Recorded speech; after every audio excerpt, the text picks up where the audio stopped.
Alrighty. Yep, let me hold on, let me get it on Facebook. It's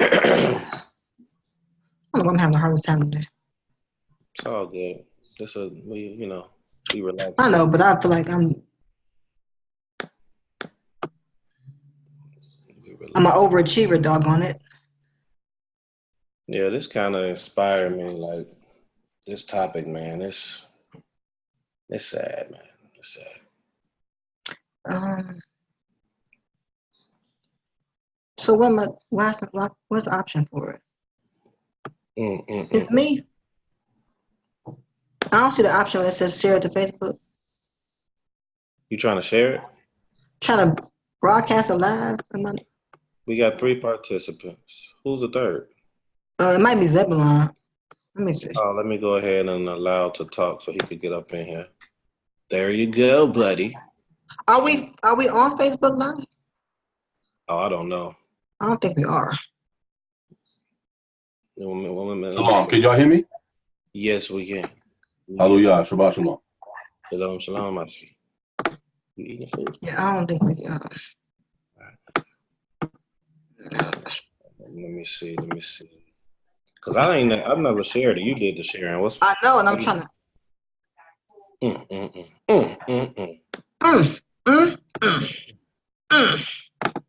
Let's see. I'm on here too, trying to see. Cause when I go to it, it just shows.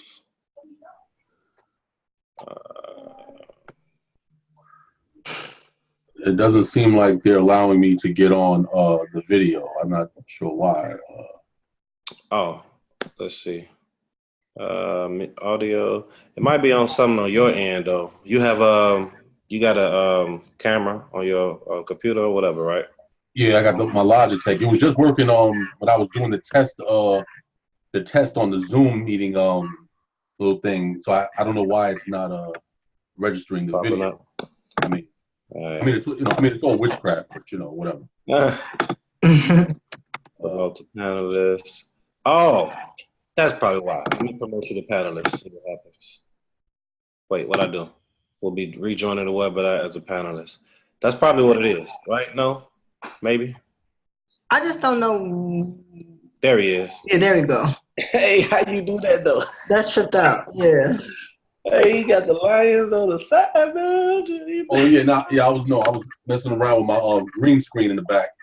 Oh, man. So I was like, so I saw on the Zoom thing, it had a little thing where it says you can replace your background. I'm like, what manner of sorcery is this? So I was like, okay, let me test it out, and I was like, wow. Okay. I did see that, but yours looked perfect because when I was trying to do it, it looked like I was like, every time I moved, the green thing was moving, but maybe that's because that's what I saw versus what everybody else would see.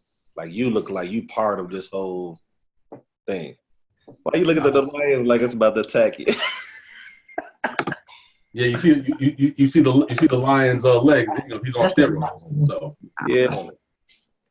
Sorry. All right, cool. Yeah, I don't know what's going on. I can't get on Facebook Live. Oh boy.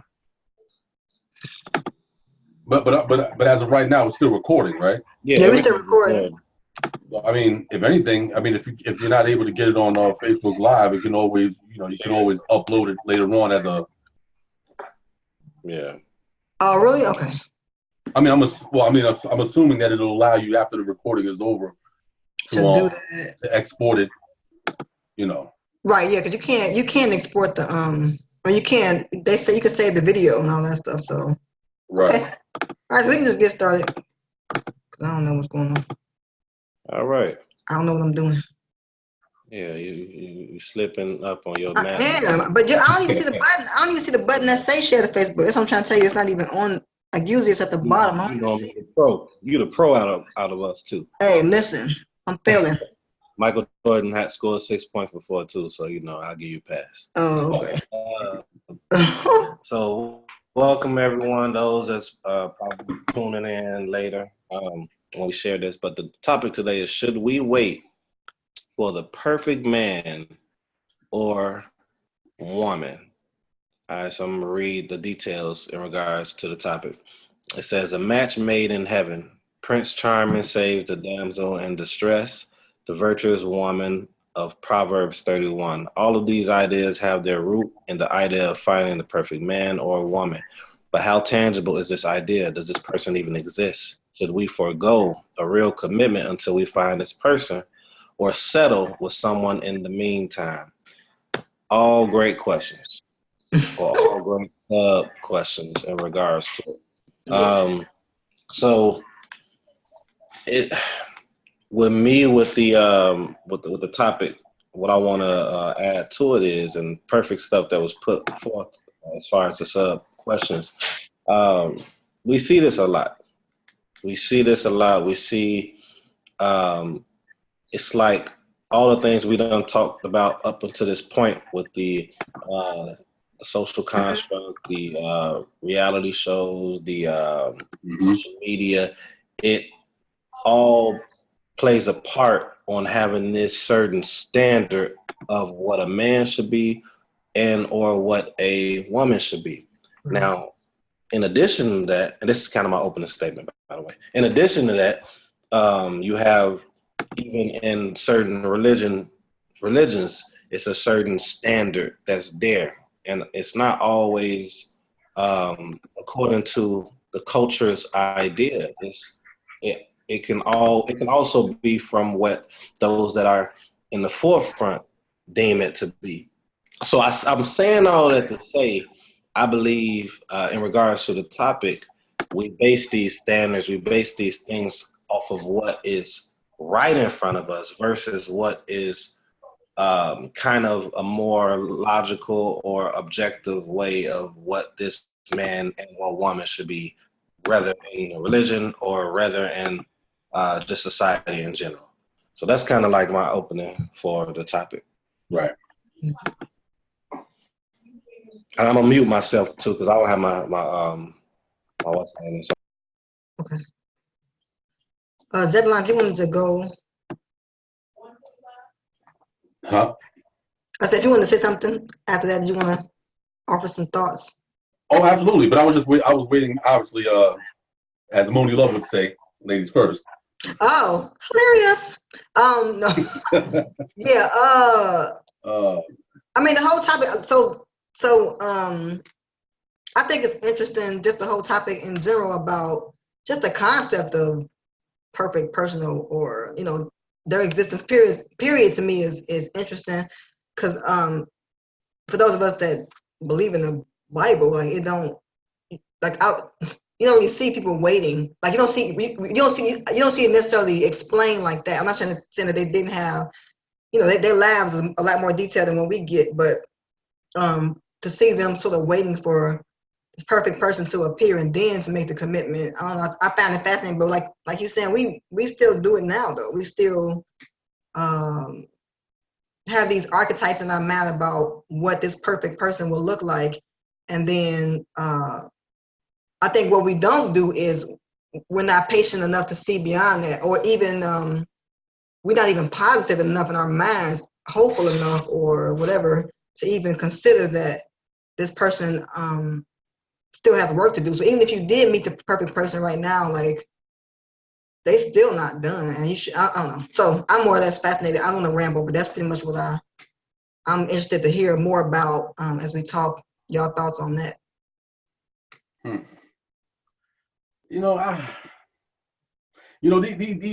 I told the brother Shama this prior to the show. I was like, when he brought the this particular subject up, and I was like, oh boy, I'm like these rabbit hole type of subjects. Yeah. These things go so deep because there's so many branches to that tree, and there's so many twigs to that branch, right. so many leaves to that twig. It's but I'll say this. Me personally, and of course, these things of course are subject to change over time, with growth and development. But where I stand now is there's no such thing as a perfect mate, male or female. Right. Now, when I say that, because I got to add the caveat to this. When I say that, I'm not saying that these things are not possible. I just don't believe they come prepackaged. Right. I think a lot of the failure in relationships is based on the premise that it is possible for the perfect mate to come prepackaged, so that when you meet this person, you're like, oh my God, we have this in common, and this in common, and that in common. But if you look at the things that you have in common, these things are very general things. So you might say something like, oh, he loves sports. Great. Or, oh, he loves art. Or he loves, these are very general. So for instance, if I say, if we have a conversation about our love for music, Right. both love music, but then we start getting to the details of it, and you say, yeah, I love Babyface, and I love R. Kelly. Well, maybe I shouldn't say R. Kelly. Maybe I shouldn't say R. Kelly. But Right. no, I'm gonna say R. Kelly. I mean, the music is great. His music was great, but you understand what I'm saying. Whether Babyface or Keith Sweat or whoever you like. Right. And I'm like, yeah, I think R&B is gay. I don't listen to R&B. And I'm like, I listen to Rakim. I listen to Special Ed. I listen to Chuck. Now, of course, we both love music. We both have this love for music, but we are now, worlds apart on the genre of music. Right. So although we love music, we'll never see eye to eye on it. Right.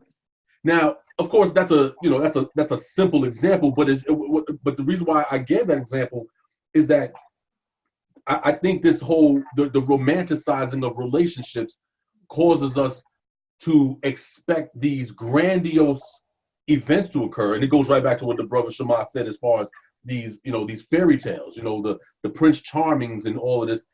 Men and women, we start to have these preconceived ideas of relationships going forward, and thinking that they're going to pan out a certain way because of these generalized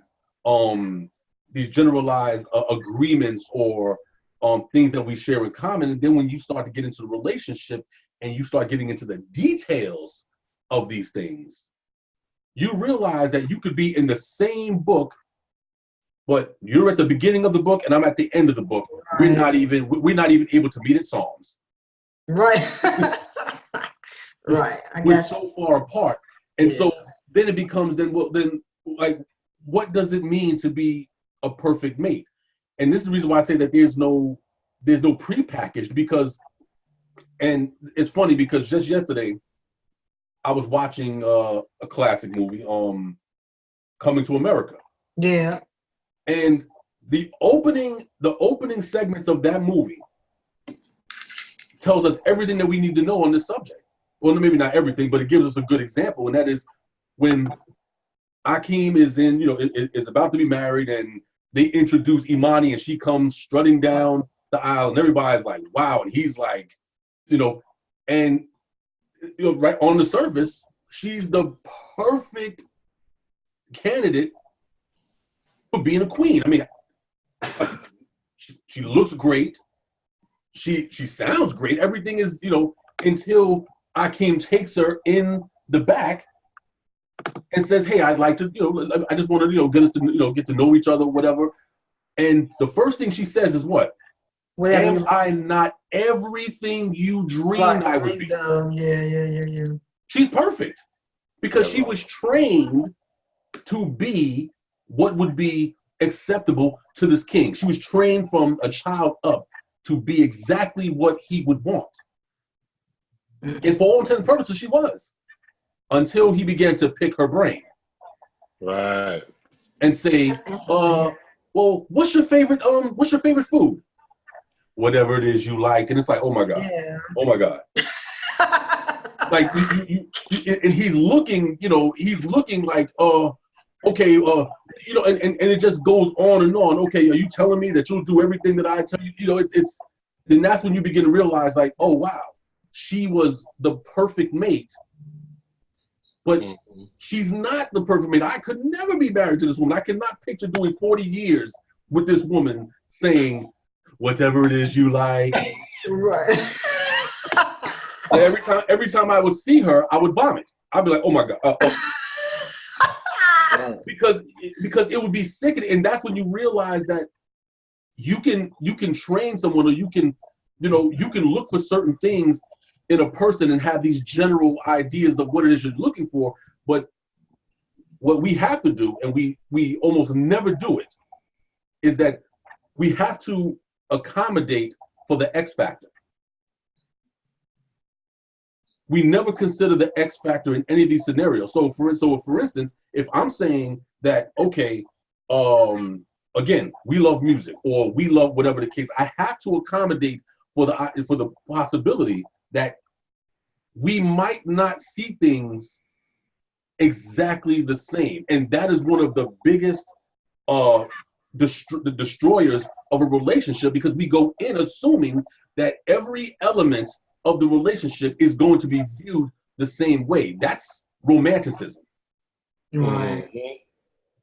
That is that's the fairy tales that we were given as children. Little girls are told that here comes this guy, he's gonna come in, sweep her off her feet. Right. Meanwhile, she never learns anything about him. The only thing that she knows is that he's wealthy and that he likes her glass slipper. That's it. Right. But he doesn't know anything else about her. She doesn't know anything about him. And the story ends with what? They live happily ever after. Yeah. Right. That is insanity. And it's the same thing with men. We are raised to think that, we're looking for, they give us these ideas of what a woman is supposed to be, these very vague, ideas. So when you ask a brother, what do you see as being the perfect woman? Ask anybody, and we're not just talking about conscious Israelites. We're talking about just men generally. Right. What is your idea of the perfect woman? And look how vague their responses will be. Their responses will be, well, she gotta be spiritual. She got like, whoa. Okay, first of all, stop right there. What do you mean by spiritual? Right. Well, she gotta have a love. She gotta have a love for God. Okay, well, first, what do you mean by love? What is a love for God?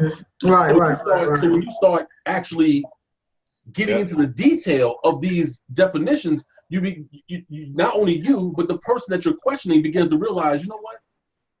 I really don't know what the hell I want. Right. I guess what I want is, I just want peace. I guess I just want to come home from work and just have quiet in the house. I guess that's what it is. And so therefore, you're not really looking for a mate. You're looking for solitude. And then you're right back. Say that again. Listen. But that's the confusion of it. So like we're being told that we want the perfect mate, but we can't obtain that type of thing because we don't even know, number one, what perfection is. And we don't know, and number two, we don't even know what is the criterion of that perfection. Like what is it specifically that you want?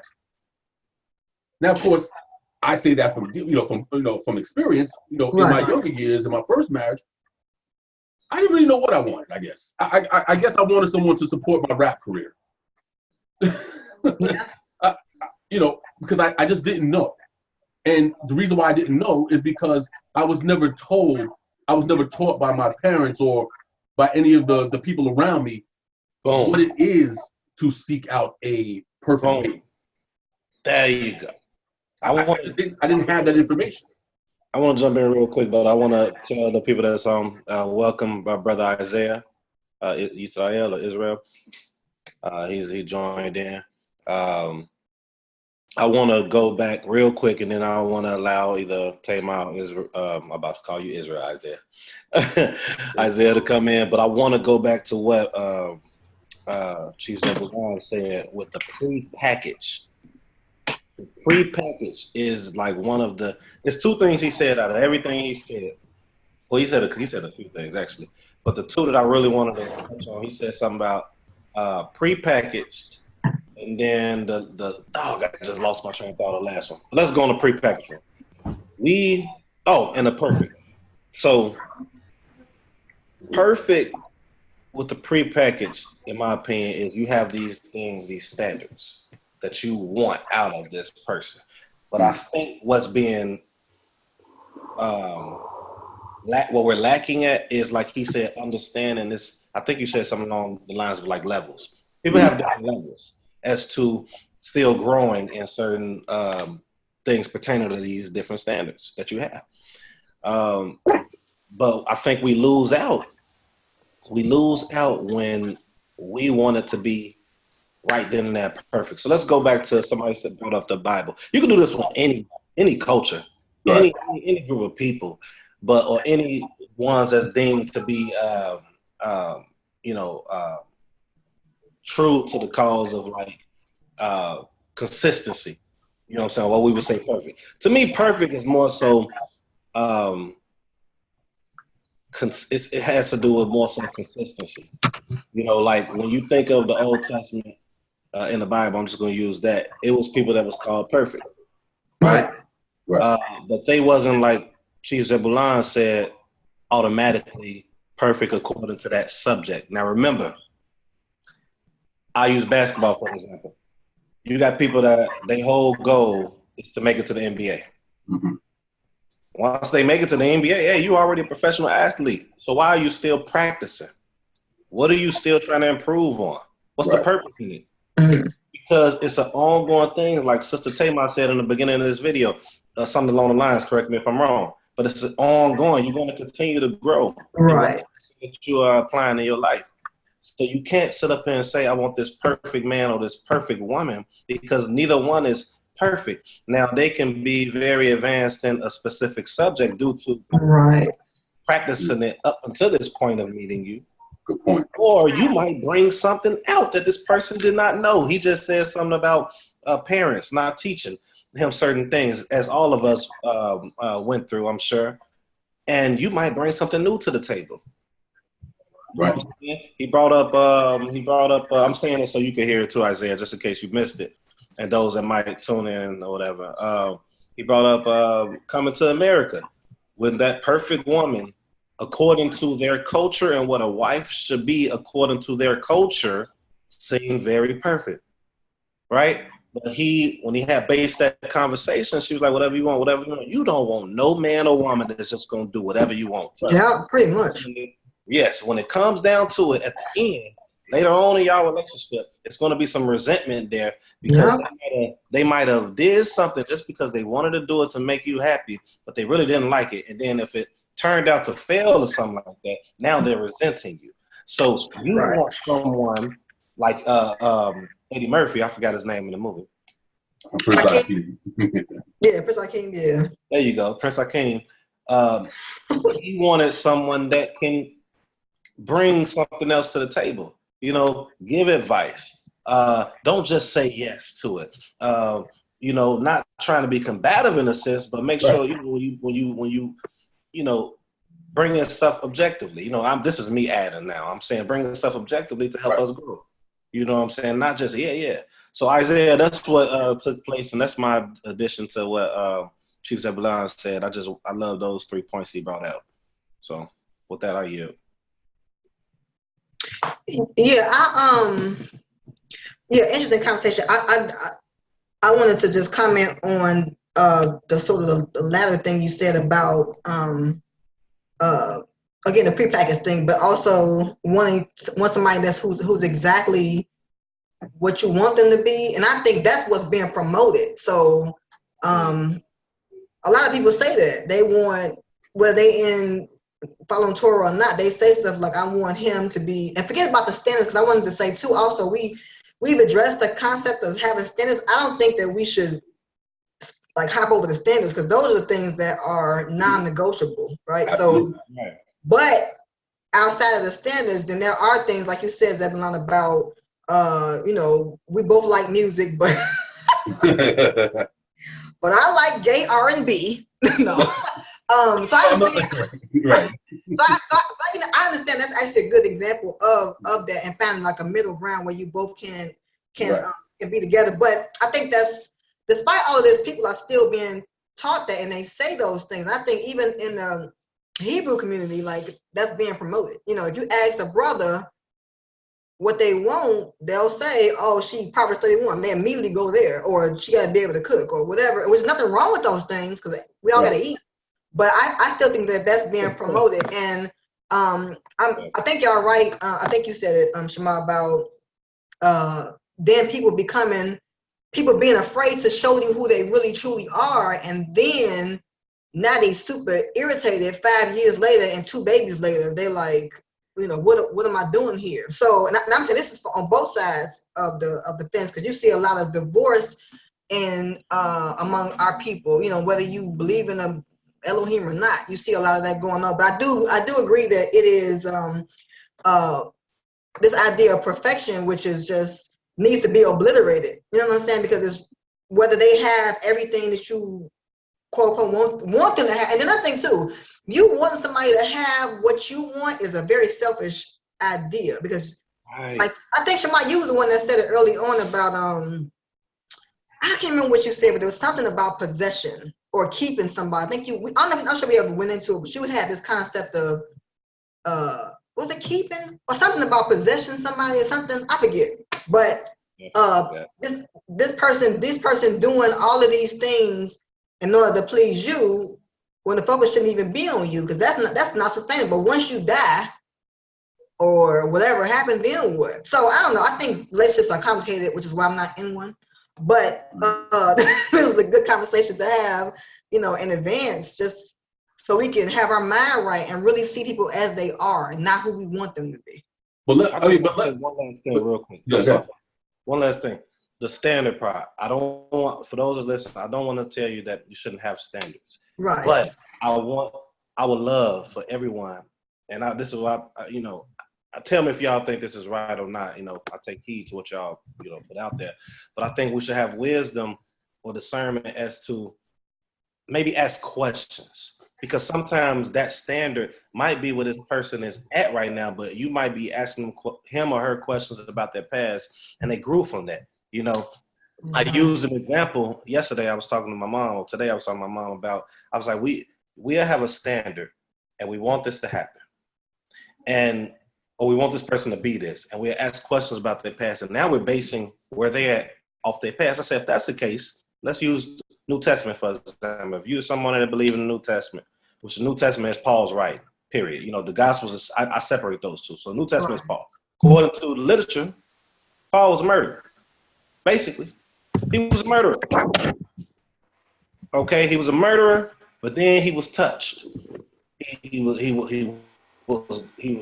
operating under his understanding of what the law was, but not operating from the spirit of the law, which is actually in the Tanakh. I can pull all that out, trust me. Everything Jesus taught and some of what Paul taught, I can pull out in every book in the Torah, trust. So the spirit of the law is definitely in the Torah. But anyway, so he wasn't operating under the law, in my opinion, to where how it should have been. But he learned, he changed, he grew, and he taught. Right. Now, if you're going to say, I'm not going to deal with you because of this standard here, then you have to do the same thing with New Testament. You got to leave the New Testament alone, because Paul changed, Paul grew.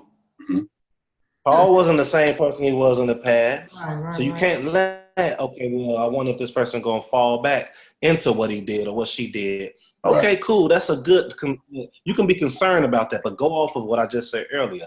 Perfect to me is consistency. It's being consistent. When you think of it, saying Noah was perfect. Right. Yeah.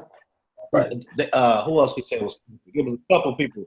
Josiah was right in everything that the Most High, in everything. In all eyes, I'm sorry, in the eyes of the Most High, he was right in everything that he did. Right. He was also consistent in the things he was doing pertaining to. It doesn't mean that he didn't walk and didn't fall. That's not what perfect is, man. But with that, I yield. Isaiah, you want the floor? Oh, yeah, my bad. Yeah. I just have to keep that in my head. Yeah. My bad, yo. I just want to put that out there. Okay. Isaiah, did you want to add or? Oh, I thought Chief Zeb was gonna say something. I'm sorry. Oh no, yeah. No, I'm just yielding. I'm yielding to you because it didn't make sense for me to get back in there again, and you still haven't had a chance to lay out your platform. So okay. I missed about a good 15 minutes of the show. I apologize. I was trying to find out how to get to the link, but long story short, I actually wanted to ask a question I heard Brother Shema talking about as far as looking at your past in order to set forth an ideal of standards. Um, and I guess that would be what some people would be considered like judging or something like that. Mm. Um, the question would be,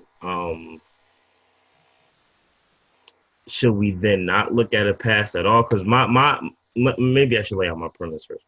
My idea would be as far as finding someone that is perfect. I mean, that has a whole bunch of selfish innuendos behind it anyway.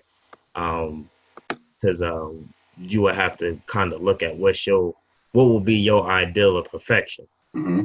And I don't know if anybody is looking into that, but I'm guessing that's what you guys are speaking of when you talk about standards.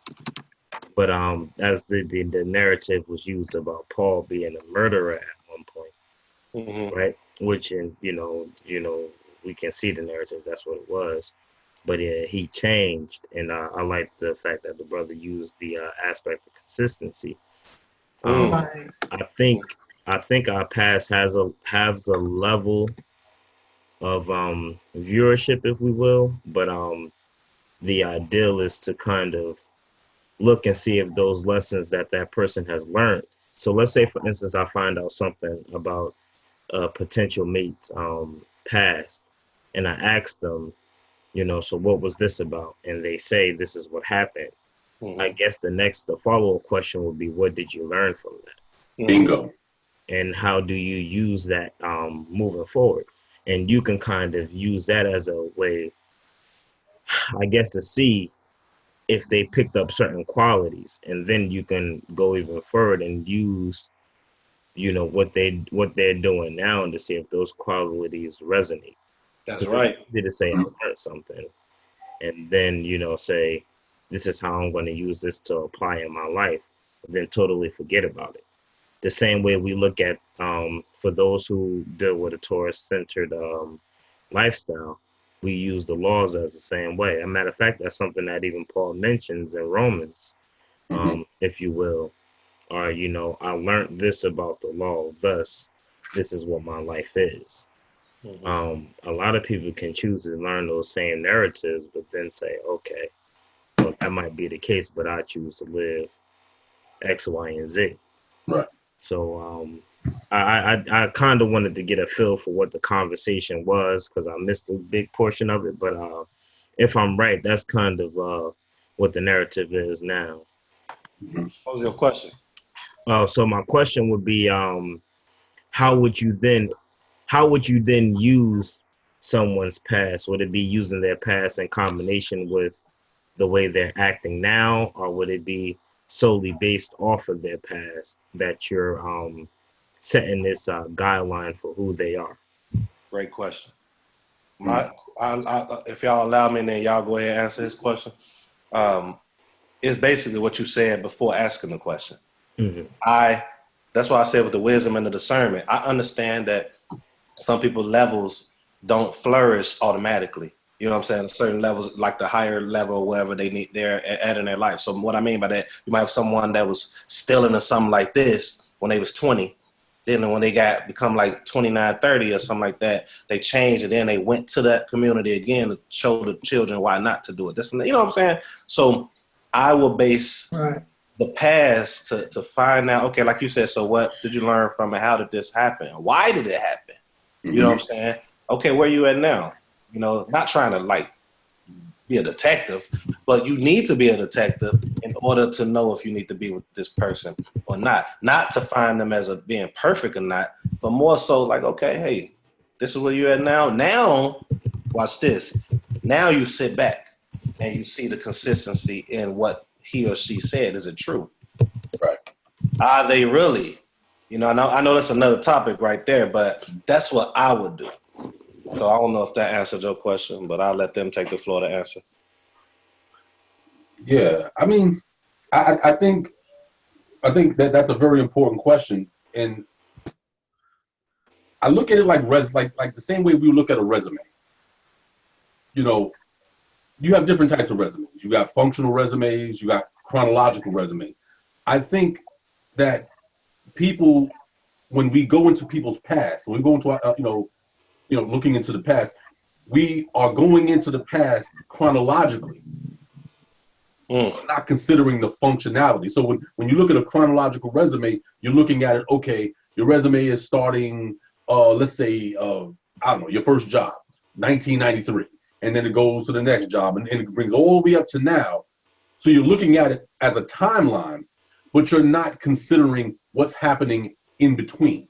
Only saying, okay, this is your first job, this is the current job, and that's it. And I think that all of these things have to be considered, but not used, not used individually. So if I'm looking at a person's past and I'm saying, okay, this woman, back in the early 90s, all right, she was a flipping whore.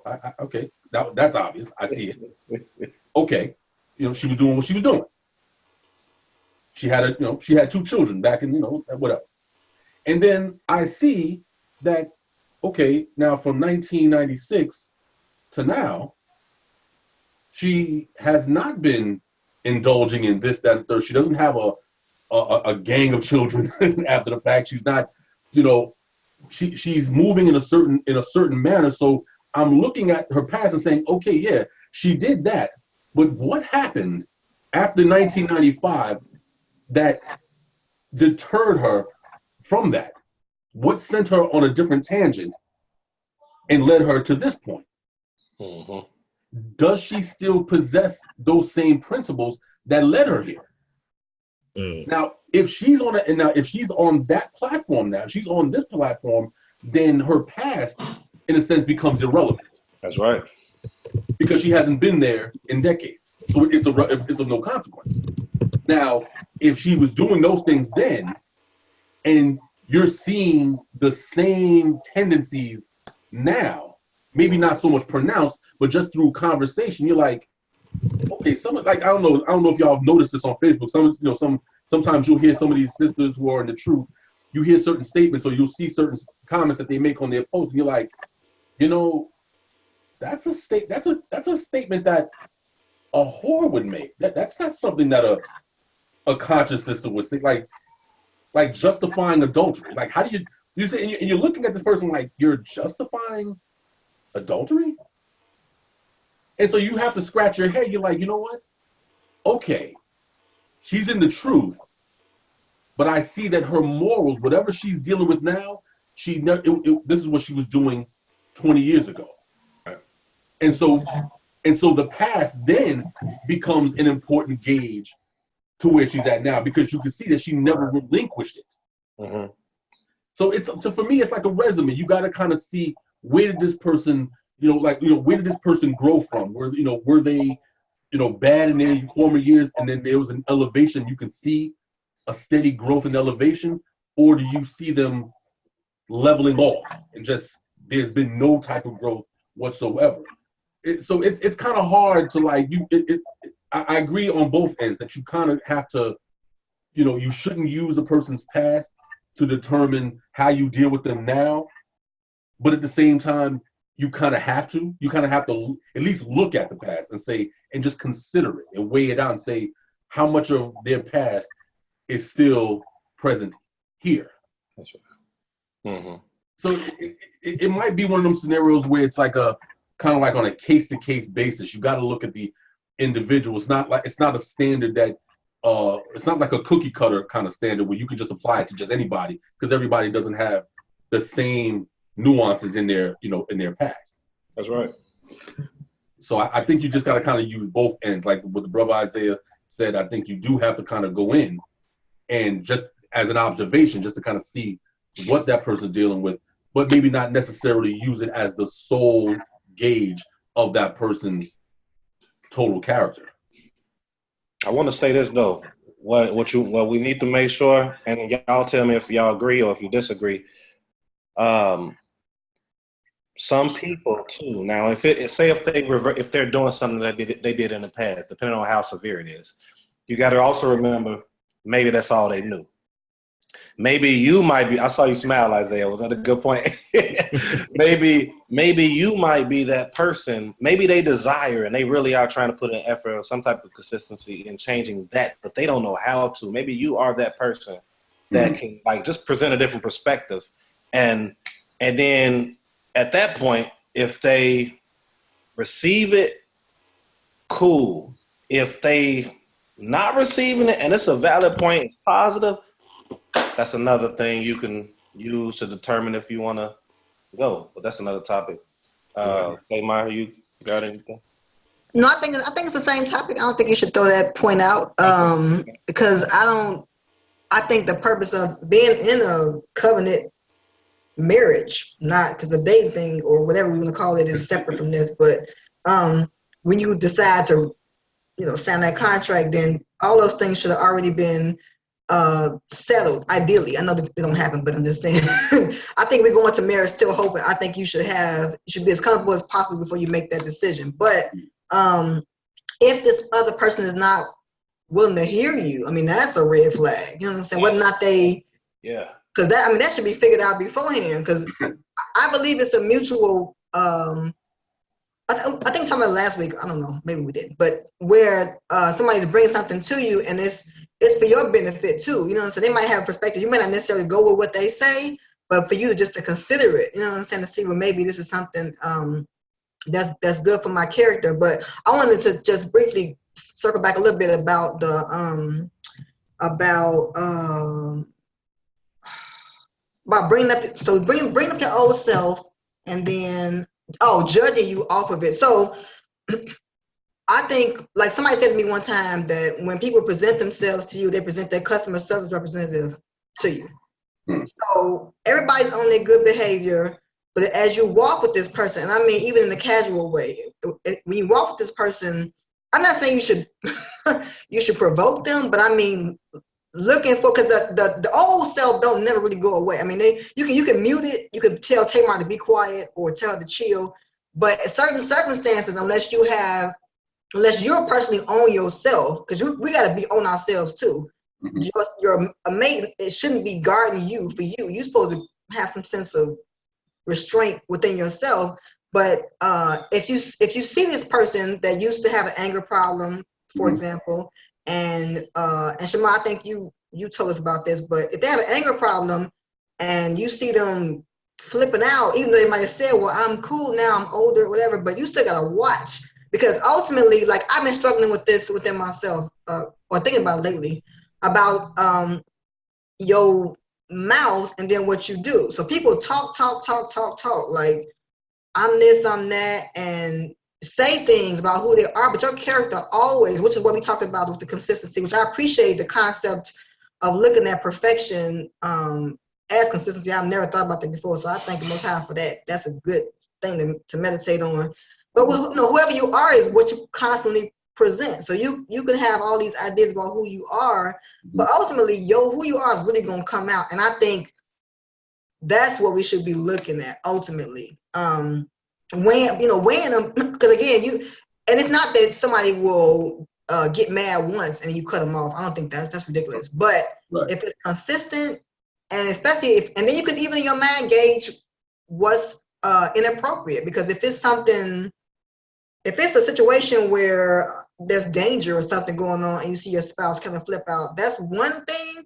But if it's something like, I want jelly on my toast as opposed to butter, and they get mad off of that, then you kind of you know what I'm saying? It's varying levels of these character traits that may be negative that will present themselves in advance. But I'm listening to the conversation, but that's basically what I wanted to it was just to say about just watching people, watching what they do, and giving yourself time to watch them, like and then accepting whoever they present themselves to be. Like, if they are who they are, we have to be mature enough to say, this is who they are. They can change, but at this current moment, this is who they are. Am I going to be willing to continue to walk with them? And if so, how will I walk with them, as a friend, or will I continue to go forward in an intimate covenant? So, right. You know how I feel about that friend stuff. I know how you feel about it, but I'm just saying. And just going back to what well, actually, what both Shema and you, Sister Tamar, had said about, like, even with the issue of perfection, and within a mate or whatever. My thing, my thought is this, and it's kind of like along the lines of what you were just saying as far as the growth issue is. Let's suppose that there is such a thing as a well, at least for me, because I don't want to project my belief on you, but let's assume that there is such a thing as a perfect mate, prepackaged, a prepackaged perfect mate, not one that's built over time, but just one that just comes. You meet them, you're like, oh, they're everything that I ever wanted, right? Mm-hmm. And let's say it's the woman who's looking for the perfect mate, and she finds this perfect mate, prepackaged, everything is great, cool, everything that she's looking for. But even in that perfection, they could end up being the absolute wrong choice for you. How? Because the idea of that perfection, you're assuming that person, that as they came to you at that moment, you're assuming that that's what they will remain. Now, they might, from that point, they may be in a transition. They may be growing into something else that you're not prepared to go. So this, and I've actually seen this and I'm not going to put this particular couple's names out there, but there's a brother and a sister who I've dealt with, counseled with, whatever, and this is what was happening to them. They met on very great terms, everything was great or whatever the case, but she caught the brother in a transition. So he's kind of like sloping upward. So when she meets him, they're meeting at that point in the X. And then as the relationship goes forward, he's continuing to move in this other direction. And she's like, but that's not what, I didn't marry you on those terms. And you're like, well, but that's the thing. He was already in a transition going somewhere else. So even though when he came to you, he was perfect for you at that moment, but you assumed that he was going to remain that way going forward. And as it turned out, his movement became so, he started to go in such a radically different direction than she was going, that it got to the point where they had very little to talk about outside of the business that they own together and their children. And they end up divorcing. But the when I looked at that scenario, I said, wow, in the beginning, she got exactly what she wanted. And he got exactly what he wanted at that point in time. So I think that even in a quote unquote a perfect mate scenario, when we spoke about this earlier, and that is the X factor. The X factor has to be considered. The X factor is, will these individuals continue to grow, or are they just going to level off and just be the same way for the next 20 years? Because if that's the case, then I guess the relationship would be great. there's no fluctuation, there's no change. But if you're growing as a woman, you're growing in a certain direction. You now have to you have to accommodate the possibility that while he might be growing as well, you two might not be growing in the same direction. Just because it's upward movement doesn't mean you're growing together. Right. I could be growing upward towards the east, you're growing upward towards the west. So we both are growing, but we're just not on the same. So even in a perfection type of platform, you still have to, there's a lot of assumptions that have to be made. You have to assume that, number one, that person is going to remain on the platform that you wanted him in, and it's going to assume that he's not going to grow, or he's going to grow in your direction. And it's also assuming that you are also going to remain the same, because you might not remain the same way. I mean, think about it from when you were, what you looked for in a boyfriend when you were 17. That was just yesterday. Oh yeah, absolutely. My bad. Let me not. But you see what I'm saying? I mean, I look at what I look for in a girlfriend when I was 16, 17. And then when I look at how I view things now, I'm like, what I was looking for then was lunacy. It was a disaster waiting to happen, and as it turned out, it ended up being a disaster. And and it ruined a large part of my of my life, in my early years, because of very bad decision making. Because I was looking at face value type of relationship. Oh yeah, she got a big butt. She's an Amazon. Oh yeah, I'm gonna get that. And next thing and it costed me. So so what we looked for at that time in our lives, as you can see, we're not there anymore. The things that I used to look at as a good relationship when I was at 17, 18 years old is pure lunacy now. When I look at it now, I'm like, that's insane. And so, and my understanding of marriage and things in relationships are different just from what it was 10 years ago, 5 years ago, because there's we're constantly changing, we're constantly reevaluating the things that we accept as, normal for us. The more we study, the more we experience, the more we tend to look at things differently. Just from some of the things that me and Brother Shema, we've been building for a while, there's been things that he's put who's put on the table that makes me rethink things and like, well, maybe I need to reconsider my belief on this particular matter. Or you might say something that makes me reconsider something. I'm like, maybe I need to go back to the drawing board. So there's a constant flux in what it is that we're looking for. So even if we go into a relationship and assuming that this is a perfect scenario, we're assuming that scenario is going to remain as such. We have to accommodate the possibility of the X factor. So I don't know if anybody else is going to take the floor. Go ahead. So that X factor being time, right? I guess among other things. Yeah. But time as an overall umbrella term, if you will, because it encompasses so many other things. It's interesting. I like some of the things that you put, but a lot of the conversations that is featured, on this channel, this vlog, if you will, would be open and healthy communication. And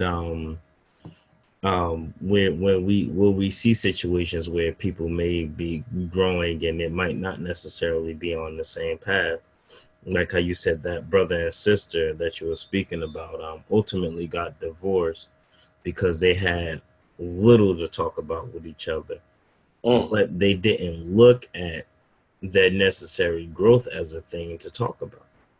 For instance, let's say you feel one way about a topic, but you've come across certain information that may make you rethink or reconsider. Since we're speaking solely on marriage here and actually being with someone and not any other variant, it would be important to go ahead and discuss that with your mate and see what their understanding of that matter is, and even being able to throw in a little compromise, because from what I'm learning about relationships, a lot of it is being able to be humble, not necessarily saying you're right or wrong about something, but being able to always keep an open mind for what that other party has to offer to the table, bring to the table. So looking at the analogies that you put out there, when dealing with situations like that, I feel as though if you're able to communicate those things that have made you change your mind, what made you come to that assumption in the first place, right? Talking about those things and seeing where they're at, because a lot of times when people are growing and it's becoming something that's pulling them apart, it's because they haven't humbly discussed what is pulling them towards that way. You know, for instance, I'll give a perfect example using a past relationship, dealing with Christianity from a Torah standpoint. Okay. Looking at the laws primarily. When I first stumbled upon this outlook on life, the person I was in a relationship with, I don't want to say didn't agree, but that wasn't a mindset of hers. You know what I mean? So, ideally, you know, I kind of, sorry if y'all hear the dogs barking in the background. Ideally, I kind of, it was kind of a pulling situation on my behalf. I've since learned from that. But ideally, if I was to like revisit that situation or was able to relive that moment, I would have more so readily talked to her and heard her opinion about, you know, what her understanding at that moment was, instead of saying, this is what it is, this is how it is, type of thing. And having an open mindset, because some things could have been easily handled, more so with speaking peacefully versus the terminology I like to use, putting her in a headlock and kind of dragging her where I was going.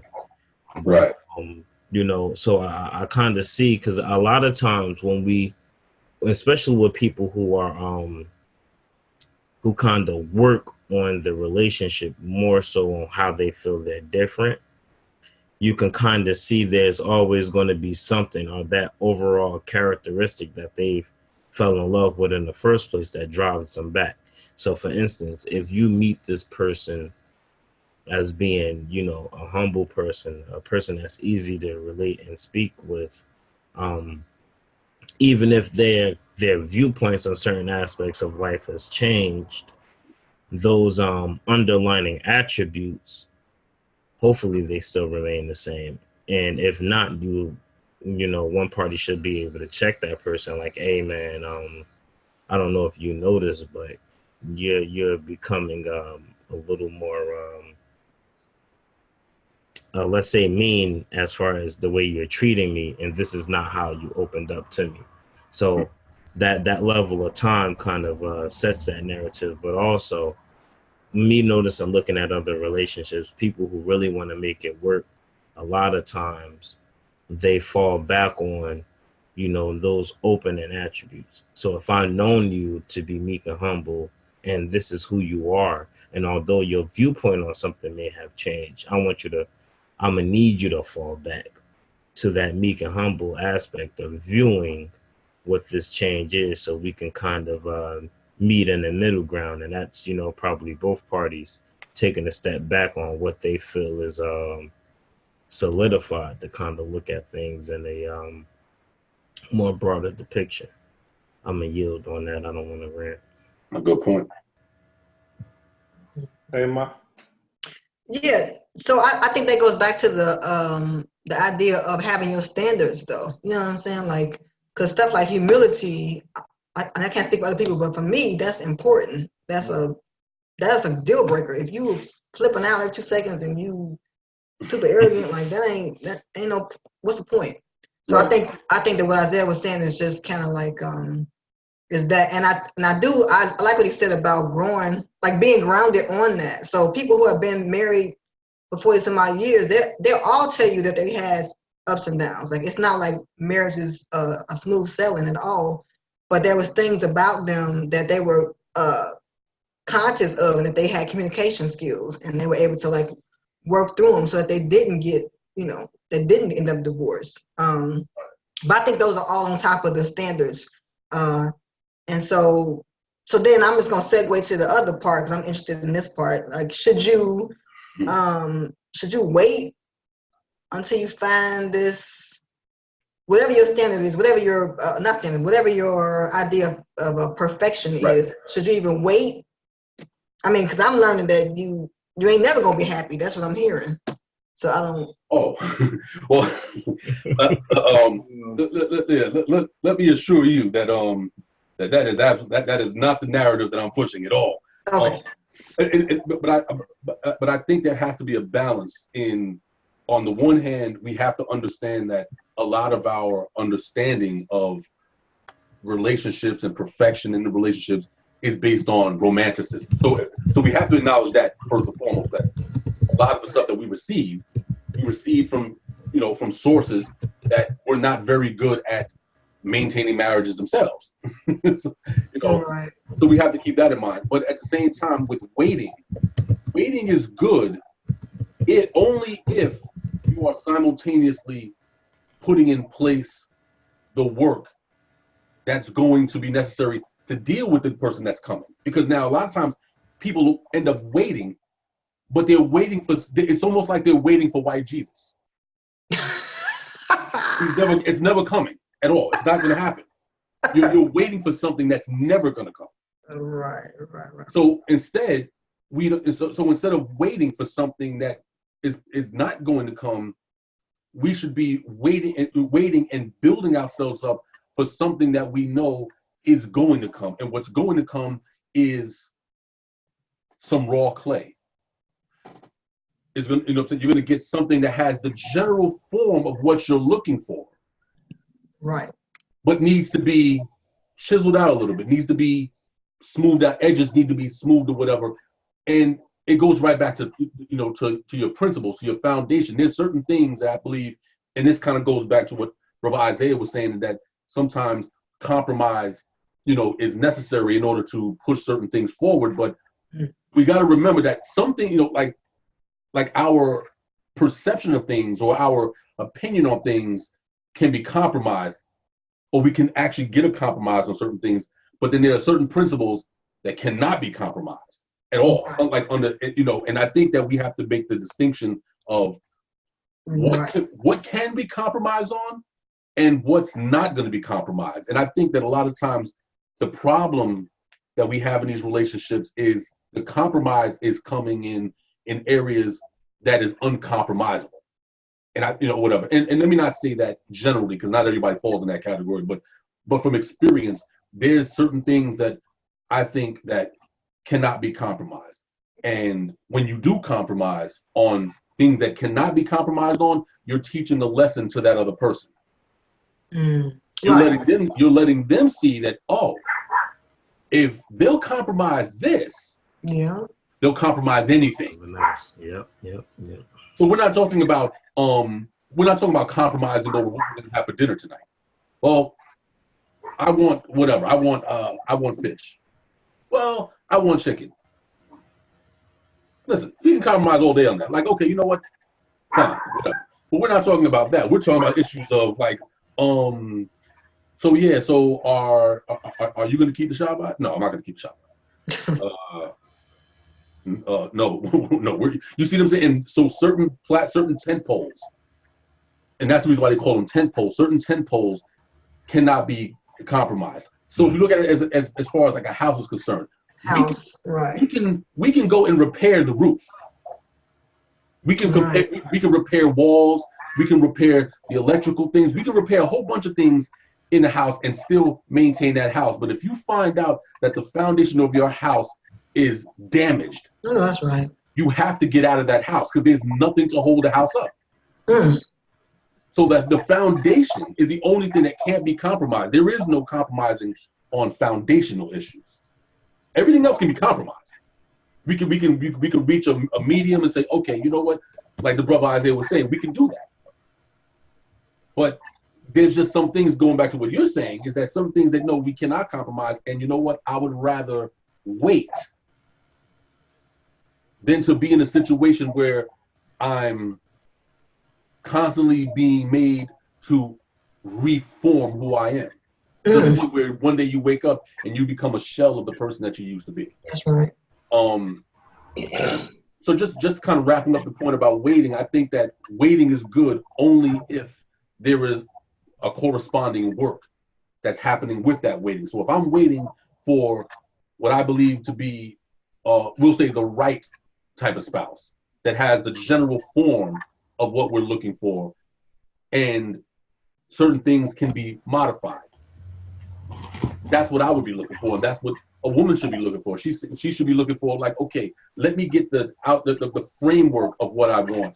And if that person has the framework, then this is where the courting now comes in. Now we're spending 60 days. We're spending, 190 days. We're spending a year or whatever of courting, because like you said, it's very easy for people to put on a facade for a certain amount of period. Exactly. Right. But people can't. You can't fake for a year. Right. Eventually, you'll start seeing the crack in a person's armor. You start seeing, like, oh, okay, because as they get comfortable with you, certain things start coming out, and you're like, oh, that's what you're about. Okay, that's what you are really about. So long stretches of time in courting, you get to see if this person can be formed in a way that's that's able to mesh with you, and vice versa. He's also seeing, okay, she has the general form of what I want. Let me look at now the details of it. Mm-hmm. Is she still wet clay, or is she hard clay? Right. If she's hard clay, all right, then it might not work. But if she's still hard clay, if she's still open for correction or change, and if I'm still open for correction and change, then we can just grow together, because we already have the foundation. And as long as the foundation works, everything else can be built up. And if things go a little left field, like the brother Isaiah said, we can always come back to the things that we started off with, which is the foundation. If the foundation is right, no matter where we go after that, we can always find ourselves back to point A and then rebuild again. That's my rant for the moment. That's good. I feel like That's good. I feel like I would say no. Don't just get with someone just because of that. I would say, I think we need to go back a little bit and think about the whole perfect thing. I think that we need to reevaluate the standards, because I think you brought this out, Zebulon. I think our standards are. We need to figure out if our standards are going to bring forth a successful relationship. Like today, the standards is financially stable. The standards are okay looking dude or woman. Mm-hmm. The standards are healthy living, maybe even hopefully fit man or woman. Okay, but what about the mindset? What about the humility? What about in tough situations, are they able to handle themselves in a calm state? What about those things? I know, because I feel like this. He said something about, what did he say? I feel like you should have these core things set, but these other things you can grow at. So say if I get with a woman, or say if I'm not very super educated financially, but I am very educated on how to, temperament and things of that nature. But this young woman isn't. And we come together and we have the core value of maybe perhaps Torah, or maybe about culture, or maybe about community, or maybe about these things that's very important to us that we can build and grow together for a long time, forever, with one another. But in the courting process, like you said, she can educate me in finance. You know what I'm saying? I am maybe someone that could pick things up quickly, but nobody ever sat down and talked to me and showed me these things. So the financial standard is really not as important as what's being taught to us. It is, but in my opinion, this is my speaking, it's not. It is from a standpoint of living, but I know plenty of people who has divorced, did not make it, and they chose this spouse specifically for finance and maybe looks and stuff. But what happened to now? What about controlling? What about belittling me? Not knowing how to talk to me? It's so many things that we're not thinking about that. And from what I be seeing in a relationship, that's a lot of those, a couple of the things I mentioned, those are things that I see when I talk to women or men that they bring out. Oh, I'm a truck driver. I'm local one at that. So I'm at home and I'm able to some thousand. Okay, but we didn't make it. Right. She made good money, but we didn't make it. So many different things. So I think we need to reevaluate what a perfect man or perfect woman, based upon standards, because I'm guessing standards is what the perfect comes in. We need to reevaluate the standards. We need to come back to thinking of family values. You know, some will say, I use the New Testament, for example, the fruits of the Spirit, which is still actually it's in the Old. But for those that might listen in that might not have Torah behind them, as far as like a great understanding of it, I'm using the fruits of the Spirit, for example. That communication is big. That should be a standard. How's your communication? Now, within your communication, are you able to discern different things that you're communicating about? Are you one person that know how to communicate, but you don't know how to come together and figure out a problem in what you're communicating? You could say, oh, I can communicate. Oh, we can communicate. I told you this, or you told me this. Okay, but did you know how to handle how to get around what we both were telling each other? It's so many things, and I think we just need to reevaluate what our standards are, not just the basic, look good, fit, finance, his own home or her own home. Mm. There's so many variables, and with that I yield. All right. Yeah. Go ahead, Tim. No, I think that's just back to the house metaphor. That's exactly what we do, is that we are we're taught to like look on the outside of stuff. You know what I'm saying? Like buying cars that look nice, but they're gas guzzlers. You know what I'm saying? So I think that's I just want to say I just want to say half I like that whole metaphor about trying to fix the I'm sorry, not trying to fix, but trying to look on the inward man, male and female, to determine who they are, and then to look with promise too. One thing I had saw recently, real quick, and then Isaiah, I'm gonna stop talking. But real quick, I saw something or read something where somebody was talking about the potential of your mate. We don't necessarily, so back to the perfection idea, we don't necessarily look at each other as the final form of who they are. We look at them as who they are currently, and then we dismiss them according to that, but we don't look at the end. And that's what I think, if I can speak about marriage and as far as the potential, the beautiful part of marriage is that you're able to encourage your spouse to continue in those things that are beautiful about them and help them reach that pinnacle. So, so that again, it's not about them being perfect or solid, I guess, because perfection, we think we redefine that, but being straight right now, and then being content with that, because there is no growth, there is no opportunity to even think a different thought, and that could be a whole nother form of bondage that you could be entering into just in your mind. You already like, well, I'm good now, so there's even no hope for how much better things can be as y'all grow with each other. So that's all I wanted to say, Isaiah. Absolutely. I want to bring something out real quick. I know I'm jumping in front of you, Isaiah, real quick, because she's just perfect. This is some grammar real quick, and you correct me if I'm wrong, Chief Zebulon. Did you all know, I don't know if I said this to you either, Isaiah, did you all know that Yod He Wah He, right? Yeah. And this is grammar. Third masculine singular, imperfect. In Hebrew, imperfect means is more so it's something that is continuing or has not been complete yet.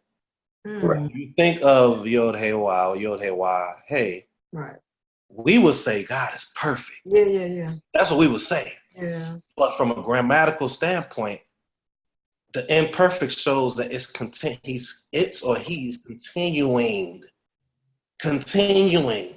Absolutely. So when for this perfect, and I'm just using grammar, but I feel like we can associate it in a sense.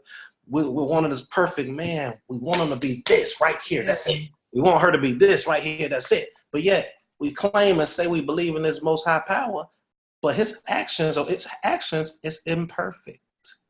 With that, go ahead. Was I right or wrong, Zebulon? With imperfect, right? No, the grammar's there. Okay, here we go. Yeah, the grammar's there. Okay. Hello. Yes. Oh, Okay, wow. on you, Aki. Anybody ever tell you that you look like Mr. Funky from Lords of Underground? Oh, wow. I just wanted to put that out there for a second. You know I'm in Jersey too, right? Oh, there you go. See?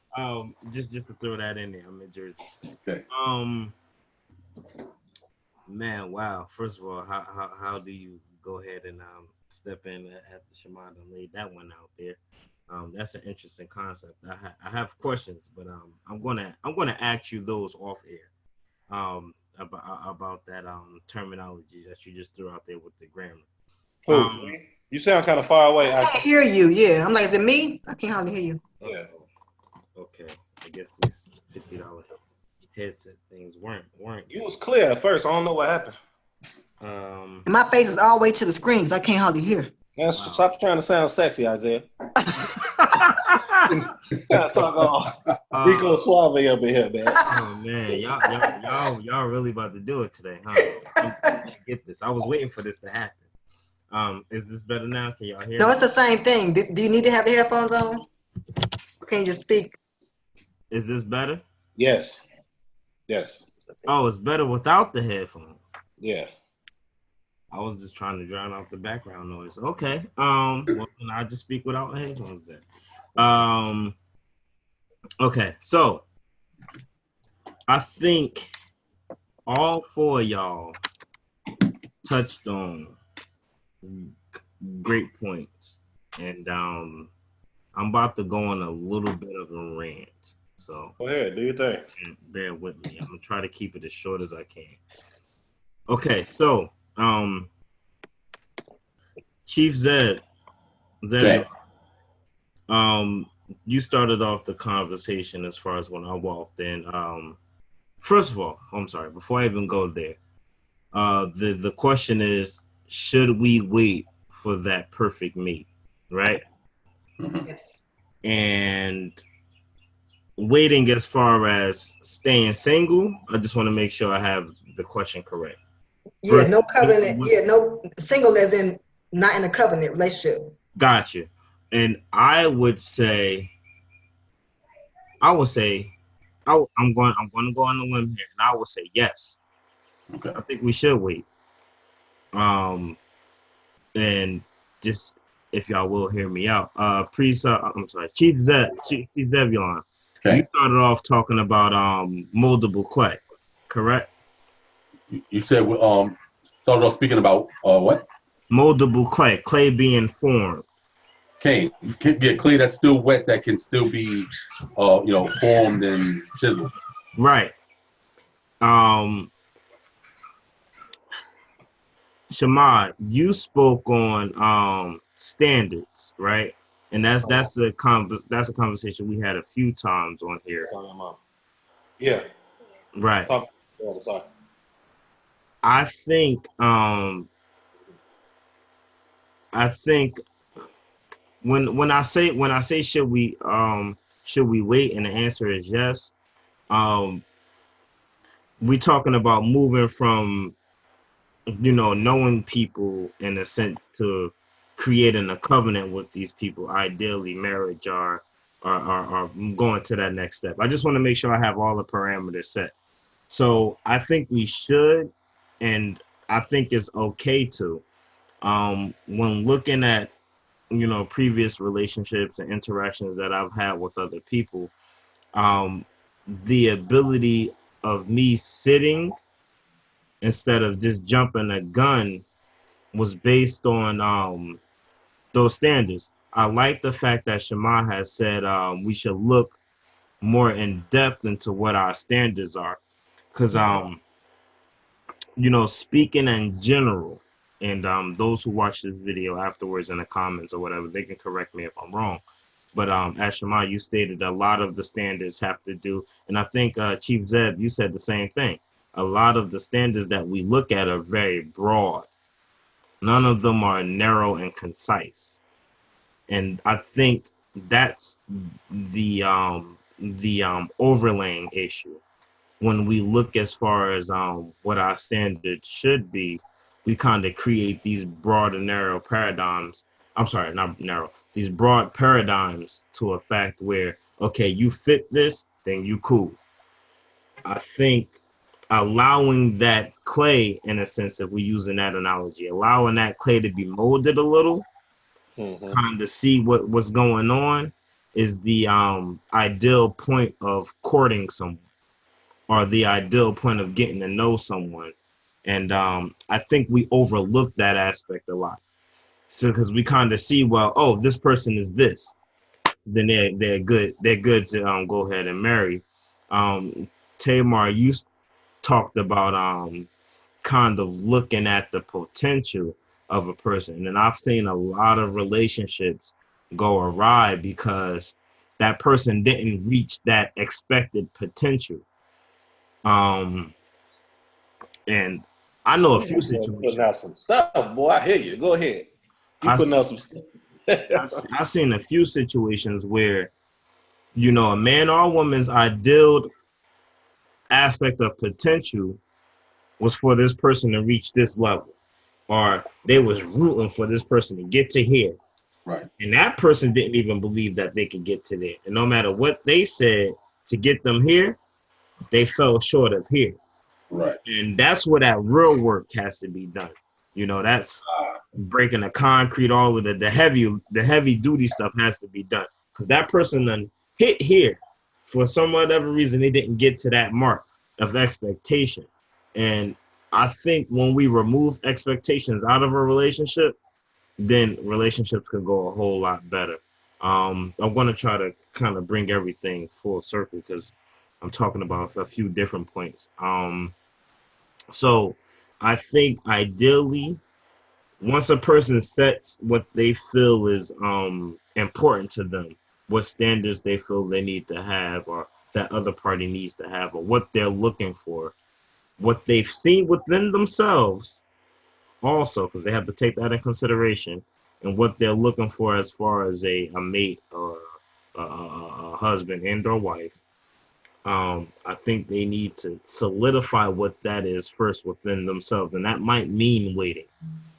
And once they solidify that and put that on the table, then they can say, hey, this is what I'm looking for. This is what I see in you. This is what I see you acting in now. Do they fit? And that's something you have to ask internally. It's not necessarily a question, because another person could say, well, yes, I can be all of that and more.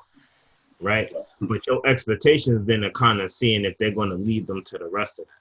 So I think waiting is important, because we can kind of use that time period in which we're waiting as a level of judgment to see, instead of waiting and say, okay, I hope this person becomes this. We can use that level of judgment to see if that person becomes what that is. And then once they get there, or even if some building you got to do within yourself, Right. Once all parties are where they're at, go ahead and say, okay, do we all do that? No. Is it beneficial? Yeah. That's long story short, that's where I'm getting. I don't think that scrutiny kind of fits everyone, but I think it's something to have a continued look as far as decreasing the amount of divorce that we see, and misunderstandings that we see within relationships, because we kind of move too quick. So setting a standard, now we talked about compromise, being willing to understand that, outside of what that standard is, Right. this person may do X, Y, and Z that we can kind of work on. Or I might do X, Y, and Z, which will result in this person moving in this way. Because a lot of times I don't know if the discussion was had as far as inner conflict and inner conversation, because that's a big ass attribute of relationships as well. And you can't pull that perfect person towards you if ideally you ain't working towards whatever standard that you set for them. You can't say, well, I want you to be this, this, and this, and work towards this, this, and this, and you sitting there with your feet up. Absolutely. Yeah, I wanted to just clarify real quick about the potential. So I think bro. Yeah. Sorry. I wanted just to clarify about what I meant about potential. The potential is, like, I think as we've been talking about, is that like you're not done yet. So I'm just talking about potential as in that. So just like a couple who, and I'm just gonna leave. I'm gonna make it real carnal for a hot second, right? When you're a young person, the way your body works is going to be different as you in marriage as you get older. So that's a change that happens just by living.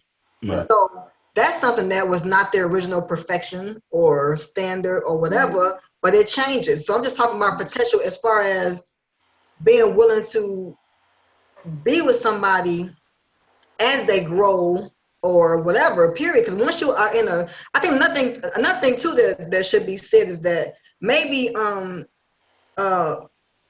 so with the potential thing, right? So it's not measuring up to your specific potential, because if you are looking for that, then you may or may not find her. But that's more of I want you to be this person for me, so I could be fulfilled, so I could be happy, and that's sort of like now you are Elohim. You know what I'm saying? Like it shouldn't be. Like, I understand, like we are trying to help each other, but it's always an ultimate inner work that we are supposed to be doing to be pleasing to our Creator. The other thing I wanted to say too is that if it's good to have this time period for those who are not married to even figure out if you even want to be married. Somebody said earlier about solitude. I'm not sure who said Zebulon or Shema, but even that, like, if it's to have this, to come home, right, and to come home and there's peace in the house. This is an example that I forgot who said it earlier, but you know, if the overall goal of marriage is to come home and it be peace. Yeah, Zebulon, right, and it be a chill environment, then maybe you should just be by yourself. You know what I'm saying? So just making way and making room to figure those things out now, because when you have people around you, whether they're your children, I'm just saying, even with me, like, with my kids in the house, I have to constantly in my mind make room and make concessions for my children. We living by Torah, that's a standard. So ain't no negotiating Torah in the household. But I have to be willing to not be mad if they are loud, or if they break something, or if they do something that's not according to my personal standards. So that's just what I'm trying to say about that, is that in a familial situation, or even in the community, you're gonna have people around you that are not gonna be according to your standard, but then you can't not be around people either. So that's kind of what I was saying. I just want to clarify that. That's what I meant by potential, is us all collectively encouraging each other to be our best selves, not for our own personal benefit, but perhaps for theirs. And then if that is something that we're not willing to even sit through, because like you said, like Zebulon said, once you get married, it's not that you don't never change, or you know, or somebody said too about, you know, I think it was Zebulon too, but when he knows of somebody who was on the same page and now they doing this, you know what I'm saying? So that's something that you can't control, but I think that's something that needs to be resolved before the even idea of being in a covenant marriage even comes to place. And I'm speaking for myself as well, but I'm just put that out there because I wanted to clarify that I didn't mean anything else besides what I just said. And that's why I believe two things I want to throw out there based upon what you just said is when you had said, like, you know, you had to make sure, like, Torah is a given. It's not going to happen in your household. That's what you said, in your household. But I can't get mad if they do this, that, X, Y, and Z. That's why I think the standard should change a little bit. I think humility should be one. This is me. Like, I have to find someone that has a trait of humility. Right. Like, that's something big in their journey, individual journey. Then you have the other aspect. We talked about that stuff already. But then now going into the last part you said, I think that when you think of businesses, they put in stone contracts, and they have certain core things that do not change, but they leave room for growth in other areas.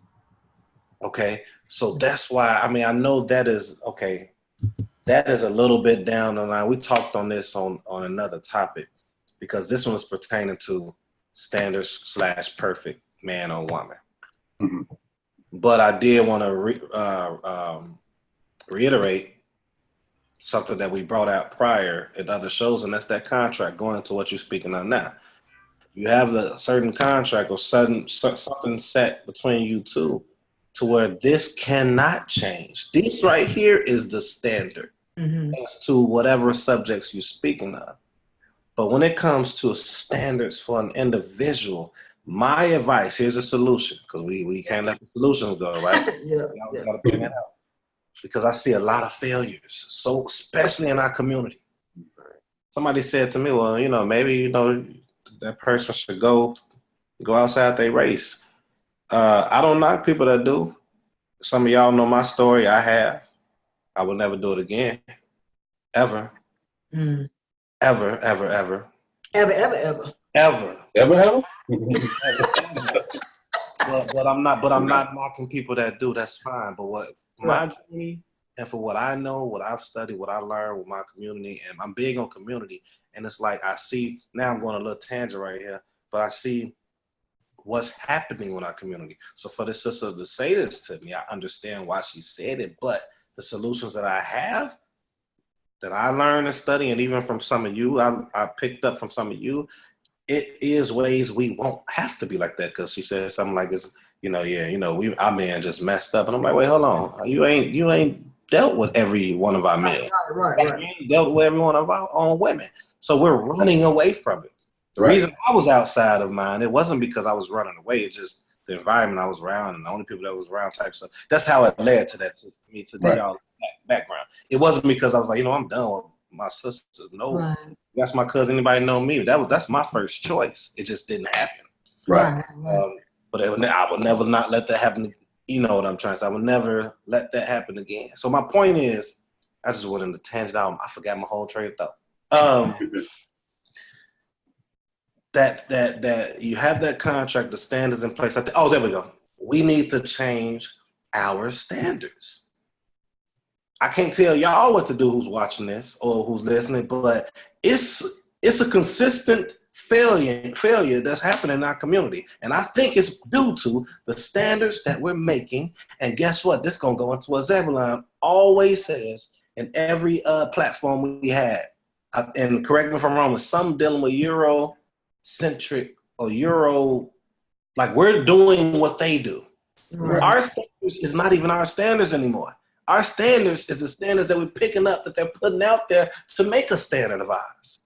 Back then, our standard was family, more family oriented. Our standard, as I'm picking this out, I'm gonna read this again, and I'm done after I read this, y'all. I'm done probably for the remainder. But our standard has changed, and I want to read this. I read this before on previous shows, but I want to read this just in case somebody comes and watches it. I want to show you why our standards were. Here we go. Y'all remember this. This is by Lord Macaulay's address to the British Parliament on February 2nd, 1835. I have traveled across the length and the breadth of Africa, and I have not seen one person who is a beggar, who is a thief. Such wealth I have seen in this country, such high moral values, people of such caliber that I do not think we would ever conquer this country unless we break the very backbone of this nation. What was the backbone of our family? What was the backbone of man and woman? Okay, let's keep going. Which is her spiritual and cultural heritage. Her spiritual and cultural heritage. You got to have some type of level of spirituality to remain calm in the midst of something that's opposing your views and value. That's right. Let's keep going. Therefore, I propose that we replace her old and ancient education system, her culture. For if the Africans think that all that is foreign and English is good and greater than their own, they will lose their self-esteem, their native culture, and they will become what we want them, a truly dominant nation. In order to dominate someone, you need to put your ways, your standards on them. Now they can operate in the way that you want them to. So we're failing so much more than anybody because these are not even our true standards. And that's it. And to kind of to camelback on what the brother Shema just said, about like the standards that we're using, and we're wondering why we don't see different results. I like to use the example of the music industry in the 1940s and 50s, when you had black artists who were signed to these white labels, whatever the case, whatever musical genre they were involved in. There were contracts that had to be signed, but these contracts were horrible. I mean, you're publishing, you get no publishing, there's no performance royalties, there's no mechanical royalties. The only thing you're getting is you're making whatever you make on tour or doing shows, but even a portion of that goes back to the label. Basically, you could sell 1 million records at that time and still be broke. That's how the contracts were set up. So you have black artists who were fed up with that. They were like, "Hey, this is a travesty. This is horrible." And one of those artists was Berry Gordy. Berry Gordy was like, "No, I'm not going to do that. That's horrible. That's horrible business. I'm going to start, Motown or Motortown Records, and I'm going to get other black artists, and we're going to prosper. We're going to put out great music. We're going to change. We're going to change the landscape of the industry. All of these great things." But what did Berry Gordy do? Berry Gordy went and got the same template for contracts and implemented them in Motown. So even though everybody in Motown's happy and they feel great that they're at a black label, but it's a black label with European politics because the contracts are still the same. The only thing you've done is you've erased white man off the top and you put Motown. White man was a label? No. I was just saying, I'm just kidding. Any given white man label, label such and such. You know what I'm saying? Yeah. The white man label. Yeah. Right. White man records. But that's all they did. All they did was they erased let's say Chess Records. Okay, we'll just erase Chess Records and we'll put Motown. Right. And so now black people are like, "Oh yeah, I want to go sign to Motown because that's where our people are at. This is us." And they get there, and then you find somebody like the Temptations, who after millions and millions and millions of records sold, they were still struggling to keep a roof over their head 10 years into their career. So they begin to realize, like, okay, you know what? This is not working. In every generation, you've had scenarios like this. You have Sylvia Robinson, who was getting really jacked up in the music industry in the early 70s. And she said, "You know what? I've had enough of this. Let me go start my own label." And she called it Sugar Hill Records.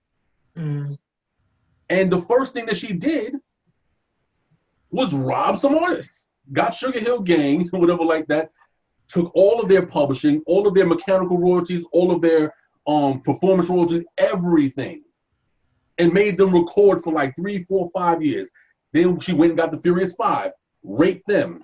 Went and got Spoonie G, raped him. Went and got Treacherous 3, raped them. To the point where they weren't called, her nickname was no longer, they didn't call her Sylvia Robinson. Her nickname was Sylvia Robbing them.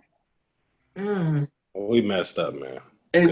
But that's my point, is that this is what happens when, just because you change the color of the narrative, if the standards are the same, if you're still using the same platform, it doesn't matter if you color it black, it's still an evil platform. So when you look at the definition of, like, so when we talk about these relationships and marriages or whatever, we're going into these marriages with the same principles that were passed to us from a people that didn't even respect our marriages 100 years ago, 200 years ago. Thank you. They'll let you go and marry. They'll let brother so and so marry sister Tamar, and then right after the marriage, here comes the plantation owner saying, "Yeah, get over here, Tamar. Yeah. And then do him, and then send you back and say, yeah, now go enjoy your newlywed husband. So, but these are the principles that we receive these principles from these sources. So our thing is, like everybody on the platform has stated, we have to reevaluate these standards and say, okay, you know what? It's obvious that this particular standard does not work. I mean, the statistics don't lie. The statistics are clear. You know, when you start seeing the level of divorce and the reasons for divorce, you know, there was a time when you got divorced, it was for something horrible. It was massive adultery. It was like, you know, your husband just sleeping with woman after woman after woman after woman, and you're like, okay, you know what? I've had enough. Now it's, his breath stink. Right. Well, he lost his job, so you're right. No, but that's what happens because we have a standard in our relationships that have not been defined. And Ben Ami Ben Israel, Most High bless his memory, he was very big on that point, in that we as a people, we have to seize the power to define and redefine what our enemies have given us, because obviously what they've given us has not worked. If we are Israelites who all agree that Torah is our foundation, we should not be seeing the skullduggery that we see online amongst ourselves. So obviously something is not right, and it's not the Torah. It's something that's going on in our heads. There's something swirling in our heads that was derived from a foreign source. We always talk about divorce. We talk about divorce in the scriptures, but think about this. How many times is an actual divorce is mentioned in scripture? I'll wait. And I'm not saying that divorce did not happen. Right, of course. But I would posit that divorce was so rare that it wasn't even worth mentioning. Because, you know, scripture has no problem with mentioning, you know, our screw ups. Like, oh yeah, you're an idolater, or you're this, or whatever the case. Oh, she's a whore, whatever. But divorces, why? Because divorces was a last resort. And because it was a last resort, you have communities and environments that allow for people to grow naturally, you know, with natural and believable standards. A lot of the standards that we have, some of these are not even, they're not attainable because they're coming from fantasies. So you have sisters that will put certain standards on top of a man, and in the man's head, he's like, I'm never going to be able to give her what she's asking for, ever. I can't give her the moon. I give her a nice house, but what she's asking for, listen, I can't do it. It's not in my power to do it. And the same thing with some of the things that we're expecting from our women. Some of the standards that we're quick to say, oh well, you know, I'm not going to deal with no sisters. You know, I'll go over here to this white woman because she'll give me what I want. Okay, first of all, we don't even know what we want, really. And it goes back to what Brother Isaiah was saying and everybody's saying, is that we have to figure out what exactly is it that we want? What exactly are we looking for in these relationships? Or are we going to stick to these vague cookie cutter things that we learn on Love and Hip Hop and all of these different sources, where it's like, oh yeah, you know, I want a woman, you know, who's going to ride with me. Okay, what does that mean? Like literally, what does that mean? That she's going to ride with you? What? Right? Like ride under what circumstances? It's and that's what I'm saying, is that, but most of us, and I'm going to speak for myself, I didn't learn this information, any of this, from my family, you know what I'm saying, from my parents. You know what I'm saying? My mother didn't have that information because she had me at 14. She didn't have that information. You know what I'm saying? My father, you know, he was, you know, ripping and running, hired muscle in the streets, you know, for the Italians, and he was in and out of prison. So you know, so as you get older, you're trying to figure these things out. Like, okay, I want a girlfriend. My biology is telling me that I need to get a girl. That would be a good thing to do. But I don't know what to do with one. Like what do I do? I mean, outside of carnal. Like what do I do in this relationship? And you got girls doing the same thing. They don't know what to do and how to, you know what I'm saying, how to be there for a man or whatever the case, because they grew up with mothers who didn't understand that either. Yeah. So a lot of us, we're trying to figure these things out as we go along, but the principles, we have the principles. It's just a matter of, are we going to relinquish the old principles that we've been using that has been failing? Are we going to relinquish that and say, you know what, it's time to start from scratch? Mm-hmm. It's you know, it's a rabbit hole. It's a rabbit hole topic. All right.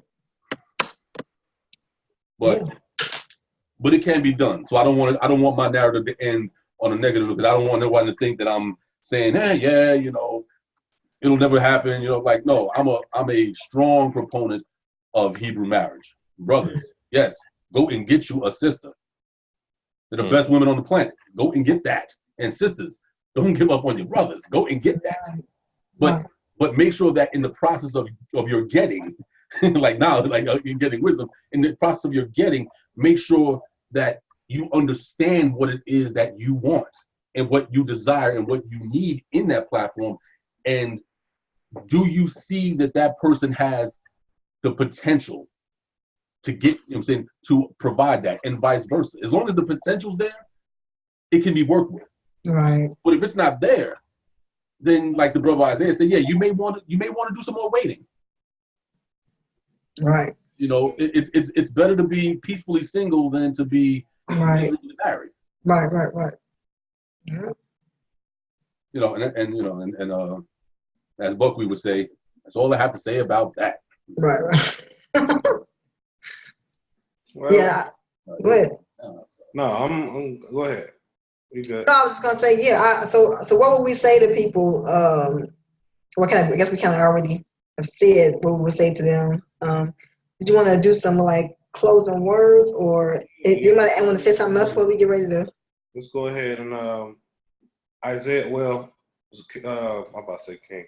Chief Zebulon, he kind of gave a few solutions within his that. I would say Isaiah, because if you have any solutions, there's Sister Tamar as well. I did my solutions, and then after that, we could do our closing remarks. Everybody. Okay. All right. My number one solution, and it sounds so cliche, but it's kind of you know, piggybacking on what Chief was just saying, and Camelback earlier. What I said? No, he's a piggyback, but nah, we ain't mess with no swine over here. We ain't mess right. That's right. Just jumping off the platform that he already laid out with his conversation. How about that? That one works? I'll just mess with you, Aki. All right. And Shema, you stated this earlier. Taking a deep analytical approach to what our standards are and what we view as necessary. You know, Shema, man, you done talked about the whole, you know, renewing and relearning and understanding what culture is for ourselves as being a staple.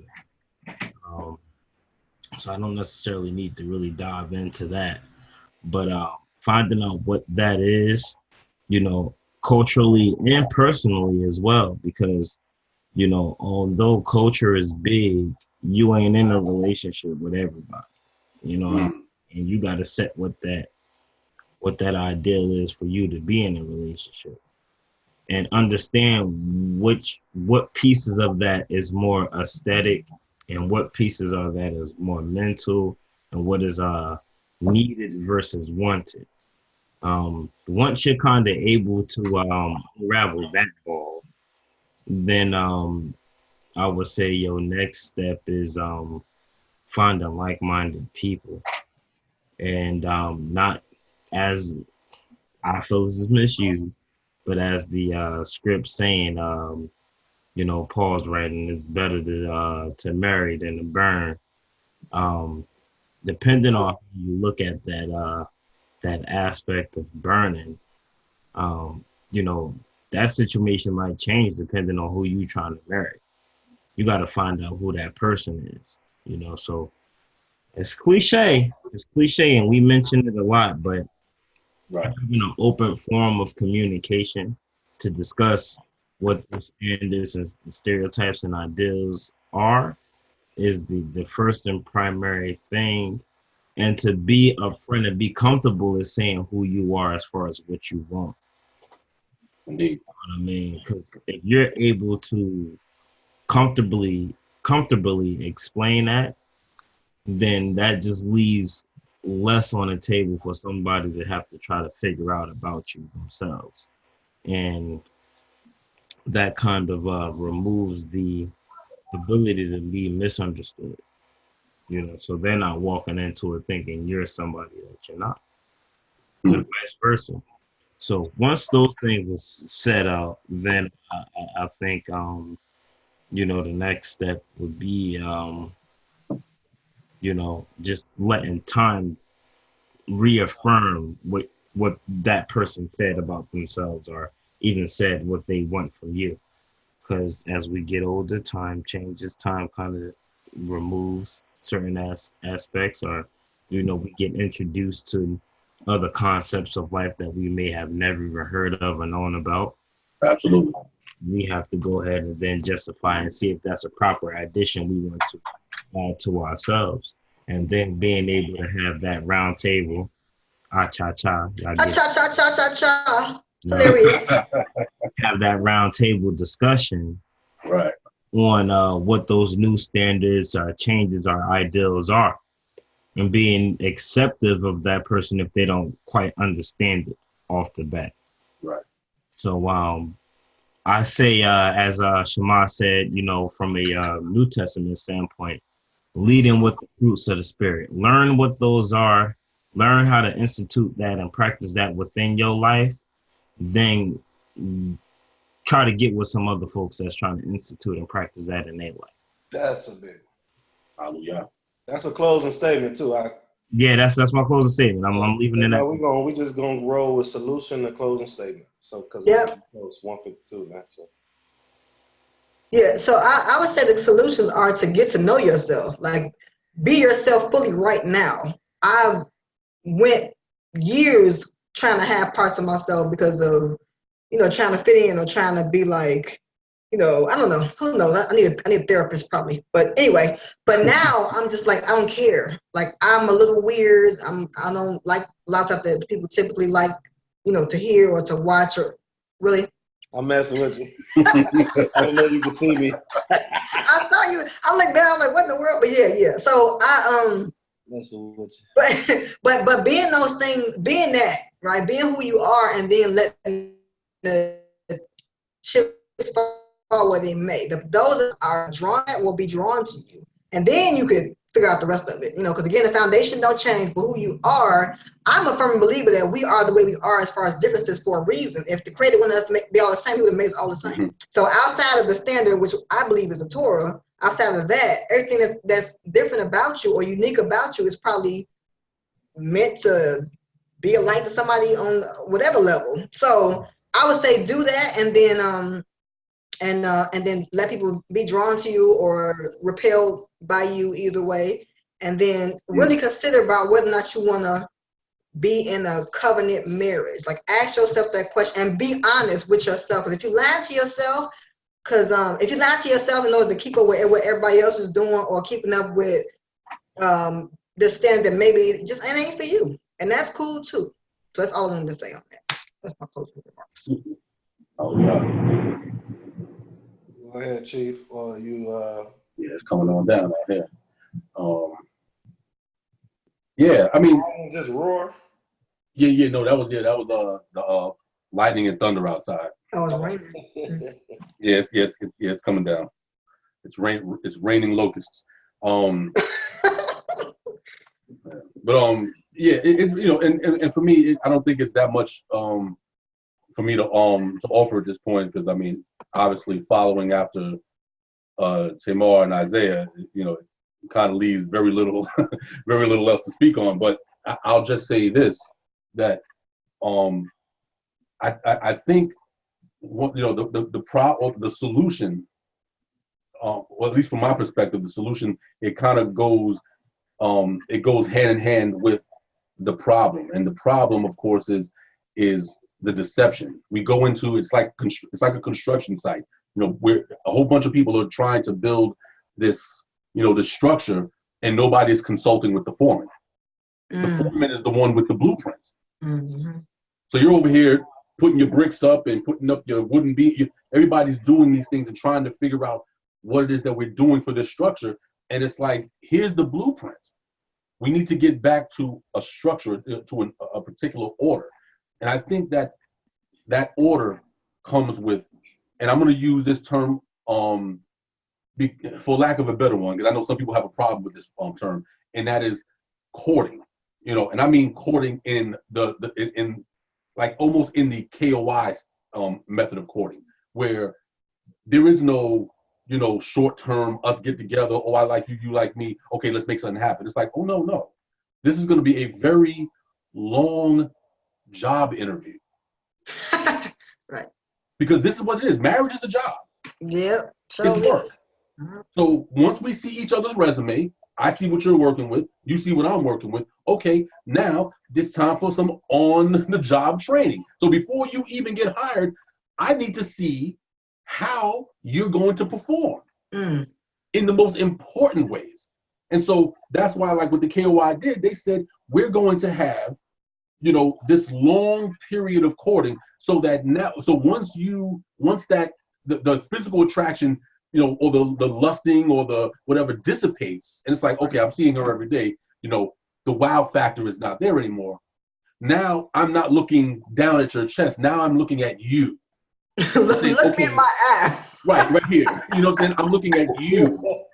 I forgot what I see, like looking at, but that's what, I'm saying. And so I'm no longer, we're no longer getting thrown off by the sensual elements of the dance. Now it's like, okay, now what are you really about? And what are you really about? And as we have a friendship and we're walking, month after month after month, and now we have time to explore all of these other elements of our beings. Now we have time to see if you are what you say you are, because again, nobody can hold up a facade for very long. That's why it's a facade. Eventually, through being, just through the process of being comfortable around each other, you're going to start, now you're not wearing all of your makeup every day. Now your hair is not always made up every day, because now it's like, oh, he's already seen me every day, so I don't have to do all of this extra stuff. Let me just put my hair in a ponytail and keep it moving. I don't have to trim my beard up every single day. Like, nah, I'm going to let her wolf out. Why? Because she already knows what's happening here. Yeah. And all of us drop we drop the facade after a while. And so after 6 months, after a year of courting, you get a nice panoramic view of the individuals you're dealing with. Now you get to see the person in their rawest form. And now you can make better decisions going forward and see if this person has the perfect potential, and not necessarily being perfect, in the package, but saying, I see the potential for that perfection, and I'm willing to take this journey for that. And vice versa. So I guess I guess just to wrap up all of that is just to say that courting to me I think it eliminates 90% of the problems that you see in marriage. And again, numbers don't lie. Look at the numbers in the KOI. They haven't had a divorce in over 32 years. No divorces. And KOI. Kingdom of Yah, Ben Ami Ben Israel's that particular community. You need to post that on Facebook so I can share that. And again, yes, there's some things that they might believe that might be whatever, but I just think it's important that when they put these things in place, the numbers say what they say. The numbers are there.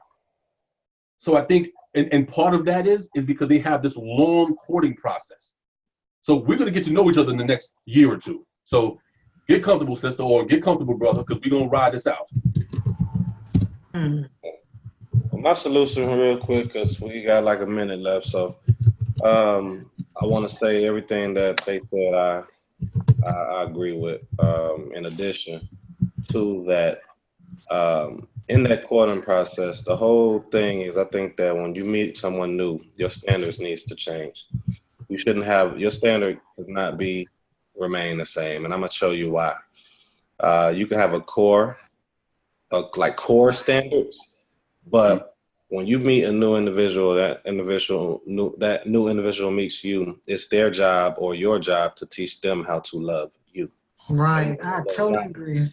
Yes, everybody, you can't love everybody the same way, and they can't, and they can't love you or love you like they love someone else. You have to be taught how to love one another, to one another. So standards in that aspect changes a little bit.